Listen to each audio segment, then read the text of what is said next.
आप सुबह जब परमेश्वर के सामने जाएंगे और परमेश्वर से बोलेंगे, परमेश्वर मुझे इस ट्रबल से छुड़ा, फलाने व्यक्ति के दिल दिमाग रुचि। प्रेज द लॉर्ड, सभी को जय मसीह की।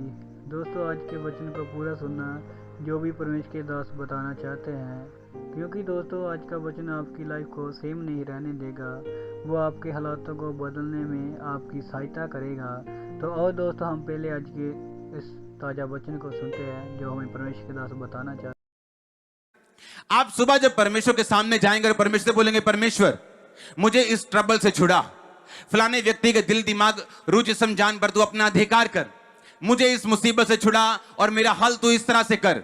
सुबह प्रार्थना, आप दोपहर को बैठे दोपहर को प्रार्थना, रात को बैठे रात को प्रार्थना, बिना किसी मेंटल प्रेशर के, बिना किसी कंडीशन के, बिना किसी सेकंड बी प्लान के कि अगर मेरी ये प्रार्थना पूरी ना हुई तो मैं कोई और रास्ता अपनाऊंगा। आपके मन में सिर्फ इतना ही होना चाहिए कि अगर ये प्रार्थना पूरी ना भी हुई तो भी तो वो मेरा परमेश्वर ही रहेगा। अगर किसी दिन आपके बाप ने आपको 100 रुपया नहीं दिया तो आप पड़ोसी को बाप थोड़ी बना लोगे जाके। बाप तो बाप ही रहेगा, वो मारे तो भी रहेगा, डांटे तो भी रहेगा, दे कुछ तो भी रहेगा, ना दे तो भी कुछ रहेगा। आमीन।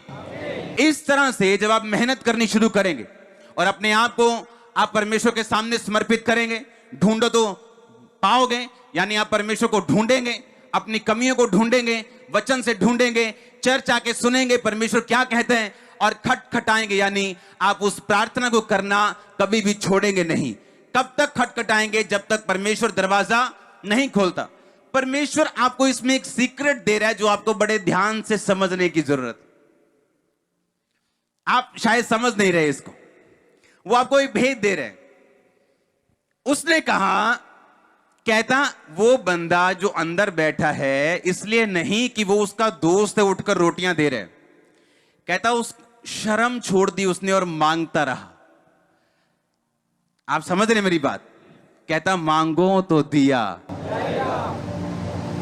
समझ आ रही कि नहीं?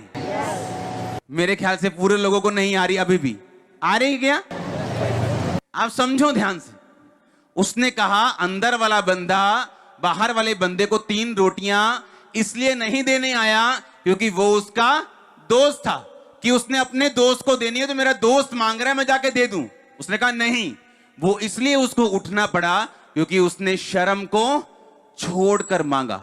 यीशु मसीह ने कहा मांगो तो दिया।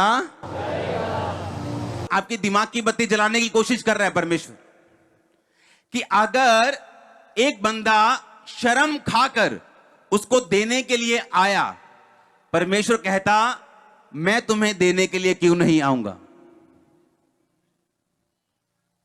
आप समझ रहे क्या? उसने तभी तो बोल दिया। उसने एग्जाम्पल देके आगे क्यों कहा मांगो तो दिया? उसने क्यों कहा एग्जाम्पल देके?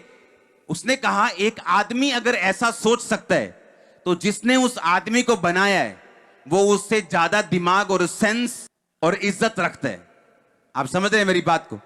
उसने कहा अगर तुम रोज आओगे और बिना लज्जा के छोड़कर मांगते रहोगे तो मुझे तुम्हें देना पड़ेगा। लूका 18 उसकी फिर से लास्ट आयत को पढ़ेंगे, इससे पिछली 7 आयत को। कहता जो दिन और रात उसकी दुहाई देते रहते हैं क्या वो उनके विषय में देर करेगा? पर दिन और रात उसके नाम की दुहाई। सुबह प्रार्थना, दोपहर, या अगर आप 2 टाइम जाते हैं प्रभु के सामने, सुबह को शाम को, सुबह को शाम को, बस प्रार्थना करो, प्रभु पे छोड़ दो और उसे भूल जाओ, दिमाग पे मत रखो, टेंशन मत बनाओ उसकी, और परमेश्वर को काम करने दो। वो आपके रास्ते खोलने वाला अजीब रीति के साथ। उसने एक सिंपल सी एग्जांपल दी है, कोई बहुत बड़ा फार्मूला नहीं आपको बोला कि फलाना केमिकल ले आओ, ऐसे कर दो वैसे कर दो। उसने कहा लज्जा छोड़कर मांगने के कारण अगर अंदर से बैठा बंदा दूसरे को दे सकता है, उसने कहा मांगो तो दिया। यहां प्रॉब्लम है चर्च की। कहता जो दिन और रात मेरे नाम की दुहाई देते हैं, वो अपनी सेहत के लिए हो, वो आपके फाइनेंस के लिए हो, वो आपकी चर्च के लिए हो, वो आपके बच्चों के लिए हो, वो आपके परिवार के लिए हो, या आपके देश के लिए हो, वो किसी भी चीज के लिए हो, परमेश्वर ने कहा अगर दिन और रात तुम मेरे नाम की दुहाई दोगे, मांगना नहीं छोड़ोगे, ढूंढना नहीं छोड़ोगे, खटखटाना नहीं छोड़ोगे, तो परमेश्वर ने कहा अगर एक संसारिक बाप अपने बच्चों को रोटी मांगने पर रोटी ही देता है, सांप नहीं देता, बिच्छू नहीं देता, पत्थर नहीं देता, तो मैं अपने मांगने वालों को अच्छी वस्तुएं क्यों ना दूंगा, पवित्र आत्मा क्यों ना दूंगा, जो वो मांग रहे वो क्यों ना दूंगा। आप मेरी बात समझ रहे कि नहीं? प्रॉब्लम कहां पर है? प्रॉब्लम यहां है कि आज जो कलीसिया की प्रेयर लाइफ है वो जीरो हो चुकी है। किसी की आधा घंटा है, किसी की 15 मिनट है, किसी की 1 घंटा है, किसी की 1.5 घंटा है। बट 1.5 घंटा तो मतलब पूरी जबरदस्त जिसकी लाइफ है उसकी। लेकिन ये वो प्रेयर नहीं जो आपके बड़े मसलों के हल करे। क्रोसिन से आप सिरदर्द ठीक कर सकते हो, टीबी ठीक नहीं कर सकते, लेकिन होता दोनों में बुखार है। लेकिन टीबी वाला बुखार उसकी अलग डोज है सांसारिक दृष्टि से, हां या ना? आत्मिक दृष्टि से भी ऐसा ही। आपका ट्रबल कितना बड़ा है, आपकी प्रेयर कितनी छोटी। आपने हाथी पाला हुआ है पर खाना उसे कुत्ते के जैसा दे रहे हो, 1 रोटी 2 रोटी, मर जाएगा वो एक दिन।